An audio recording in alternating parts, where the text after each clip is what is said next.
अस्सलाम वालेकुम दोस्तों। सोशल मीडिया सेंसेशन बन चुके मुफ्ती समाइल नदवी साहब ने जिस तरीके से इस्लाम और दीन और खुदा के वजूद को दुनिया के सामने दिखाया, बताया, वो पूरी दुनिया में वायरल हो चुका है। और जो दीन इस्लाम बताने की कोशिश लगातार कुछ उर्दू नामों के द्वारा की जा रही थी, उसका हर एक बारीकी से मुंह तोड़ जवाब देने का काम भी किया गया समाइल नदवी साहब द्वारा। और जो लोग मदरसे पर, मस्जिदों पर, तालीम पर, कुरान पर सवाल उठाने का काम करते थे, उन लोगों के मुंह पर करारा तमाचा जड़ने का काम किया मुफ्ती समाइल नदवी साहब ने। और मुफ्ती समाइल नदवी वो नाम बन चुके हैं जिन पर आज पूरा देश का मुसलमान ही नहीं बल्कि पूरी दुनिया का मुसलमान फख्र महसूस कर रहा है। और जब पूरी दुनिया के देश के मुसलमान मुफ्ती समाइल नदवी साहब पर फख्र महसूस कर रहे हैं, तो ऐसे में पंजाब के शाही इमाम का बड़ा बयान मुफ्ती समाइल नदवी साहब के लिए आया है। पहले उनके बयान पर नजर डालिए। बिस्मिल्लाहिर्रहमानिर्रहीम। शुरू अल्लाह के नाम से जो बड़ा मेहरबान और निहायती रहम करने वाला है।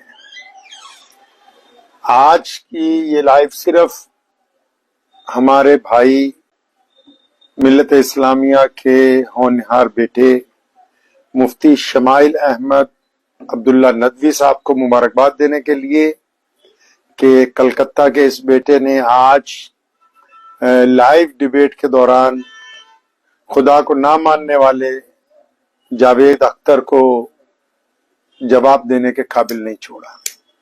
माशाल्लाह, जिस अंदाज से, जिस इल्म के साथ और जिस हिकमत से अल्लाह और उसके रसूल सल्लल्लाहु अलैहि वसल्लम के फजल से आपने आज ये डिबेट में जीत हासिल की है, मैं आपको मुबारकबाद देता हूं। और ये आज की फतेह सिर्फ आप ही की फतेह नहीं है, पूरी दुनिया के उन कई सौ अरब लोगों की जो खुदा की जात पर यकीन रखते हैं, खा वो मुसलमान हो या किसी और मजहब से ताल्लुक रखते हो, उन सब की फतेह।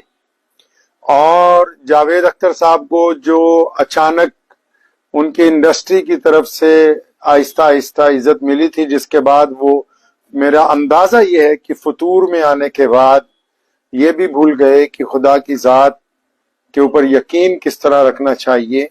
लेकिन आज आपने उनकी जो कम इल्मी है उसको भी लोगों के सामने उजागर कर दिया, और उनके पास इल्म का कोई जखीरा नहीं है, ये बात भी अवाम के सामने आ गई। क्योंकि जो बंदा अपना नहीं है वो किसी और का क्या होगा।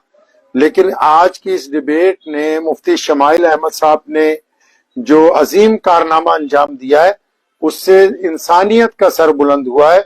और खुदा की जात जो है वो हमेशा से है, हमेशा रहेगी। और खुदा को मानने वाले तमाम बंदे आज मुफ्ती शमाइल अहमद को मुबारकबाद पेश करते हैं। पंजाब के शाही इमाम साहब ने साफ तौर पर मुफ्ती समाइल नदवी साहब के जज्बों को, उनकी तालीम को, और जो इस्लाम विरोधी एजेंडा फैलाया जाता है उसके खिलाफ जो जवाब दिया वो काबिले तारीफ है। फक्र महसूस कराने वाला ये पल हर एक मुसलमानों के लिए देखा गया, जो तस्वीरें दुनिया के सामने आई है।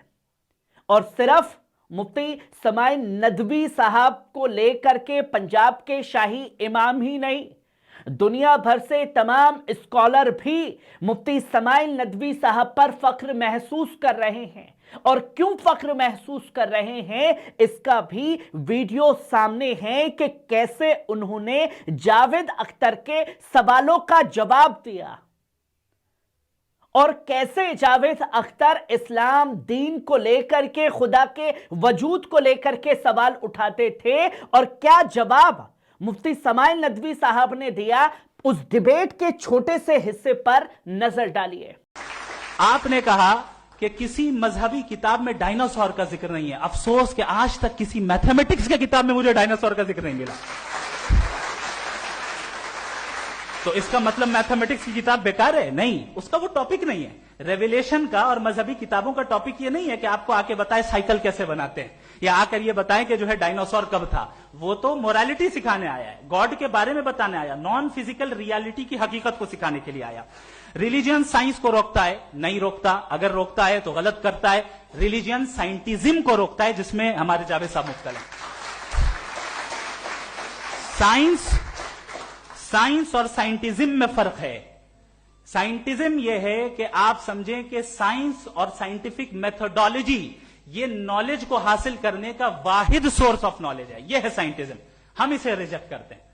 हम साइंस को तो तरक्की करते हैं, भाई आप हमारी पूरी तारीख कर लें, पढ़ लें तो आपको पता चल जाएगा। बहरहाल ये अलग टॉपिक है। उसके बाद इन्होंने एक लफ्ज कहा, वेटिकन ने फतवा दिया। वेटिकन का फतवे से कोई ताल्लुक नहीं है, दोनों कॉन्ट्राडिक्टरी अल्फाज हैं। उसके बाद उन्होंने कहा कि भाई हमें नहीं मालूम, अगर नहीं मालूम तो क्लियरली कह देना कि नहीं मालूम है, इसमें क्या हरज है। तो वही तो मैं कह रहा हूं ना कि आप कह दें कि नहीं मालूम, लेकिन क्लेम क्यों कर रहे हैं कि गॉड एग्जिस्ट नहीं कर रहा है।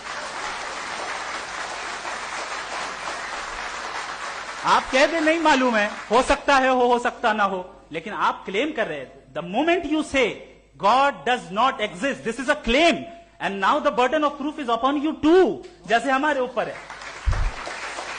और क्यों है मैं बताता हूं, क्यों है ये भी मैं बताता हूं।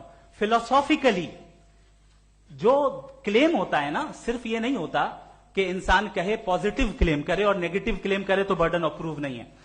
आप मिसाल के तौर पे मैं कहूं कि फुला उस कमरे में कोई नहीं है, मैंने एक नॉलेज का क्लेम किया है। उस कमरे में कोई नहीं है, मैंने एक नॉलेज का क्लेम किया। या तो मैं कहूं मुझे नहीं पता, हो भी सकता है नहीं भी हो सकता है, this is not a claim. लेकिन जब मैं कह रहा हूं कि वहां कोई नहीं है, या मैं कह रहा हूं वहां कोई है, दोनों क्लेम है और दोनों के ऊपर बर्डन ऑफ प्रूफ है। हमारे ऊपर भी बर्डन ऑफ प्रूफ है, मैंने कंटिजेंसी आर्ग्यूमेंट दिया, इसे तोड़कर दिखाइए। आखिरी चीज, इन्होंने कहा कि खुदा दुनिया बनाने से पहले 150 साल पहले या करोड़ों साल पहले क्या कर रहा था। अरे हजरत, चलें बहरहाल मैं जवाब दे देता हूं। आप हमारे रिस्पेक्टेड पर्सनालिटी हैं, अगर आप नहीं होते तो मैं इसे एंटरटेन ही नहीं करता। टाइम, ये 100 साल पहले या 100 साल बाद, पहले बाद में अभी, ये वो अल्फाज हैं जिनका ताल्लुक टाइम से है। टाइम शुरू ही हुआ है यूनिवर्स की बिगिनिंग के बाद, तो उसके पहले खुदा क्या कर रहा था, सवाल इलॉजिकल है, ये फेलेसी है। यानी आप ये कह रहे हैं कि यूनिवर्स के बनने से पहले खुदा क्या कर रहा था, टाइम के बनने से पहले, पहले का ताल्लुक टाइम से, टाइम उस वक्त था ही नहीं, तो ये सवाल ही इनवैलिड है खुदा के ताल्लुक से। दूसरी चीज, आर्ग्यूमेंट ऑफ कंटिजेंसी जो मैंने आपके सामने पेश की है, आपने बार बार ये प्रूफ किया और ये कह रहे हैं कि गॉड ऑफ गैप्स। देखिए पहले नहीं मालूम था, साइंस ने कर दिया। सिंपल्स की मिसाल से मैं समझा देता हूं। जिस गैप्स की आप बात कर रहे हैं ना, साइंस उन गैप्स को जिन चीज के जरिए भी प्रूव करेगा वो कॉन्टिजेंट ही होगा, अब चाहे वो फोर्स हो, मैटर हो या एनर्जी हो। लिहाजा सवाल हमारा उस वक्त भी वैलिड होगा जब तक कि आप नेसेसरी बीइंग पे ना आ जाएं, और इन्फिनिट रिग्रेस पॉसिबल नहीं है of causes in practical world, तो जाहिर है कहीं रुकना पड़ेगा, जहां रुकेंगे वही खुदा है। दूसरी, आपने सुना मुफ्ती समाइल नदवी साहब को जो डिबेट के हिस्से में मुंहतोड़ जवाब देते हुए दिखाई दिए, और सबसे बड़ा सवाल अब खड़ा हो जाता है कि इस डिबेट में कौन हारा कौन जीता। असल में जो दीन की छवि को गलत तरीके से पेश करने की कोशिश करते थे, उन लोगों के हाथ कांप गए बोलते समय पर। हेलो हेलो की माइक जो है माइक से गायब हो गई। ये तस्वीर खुद बयान करती है कि कौन जीता कौन हारा। और आप भी इस कमेंट में जरूर बताएं, वीडियो को ज्यादा से ज्यादा शेयर करें, अपने आने वाली नस्लों को बताएं, दिखाएं कि एक मुफ्ती समाइल नदवी साहब ऐसे आए थे जिन्होंने इस्लाम विरोधी एजेंडा चलाने वालों को मुंहतोड़ जवाब देने का काम किया था। और आपकी नजर में मुफ्ती समाइल नदवी साहब जीते या हारे, आप खुद कमेंट बॉक्स में बताइए। और खुदा के वजूद को लेकर के आप लोग क्या सोचते हैं, इसके बारे में भी कमेंट में लिखें। कैसी लगी खबर, कमेंट बॉक्स में आकर के अपनी राय जरूर दीजिएगा। शुक्रिया।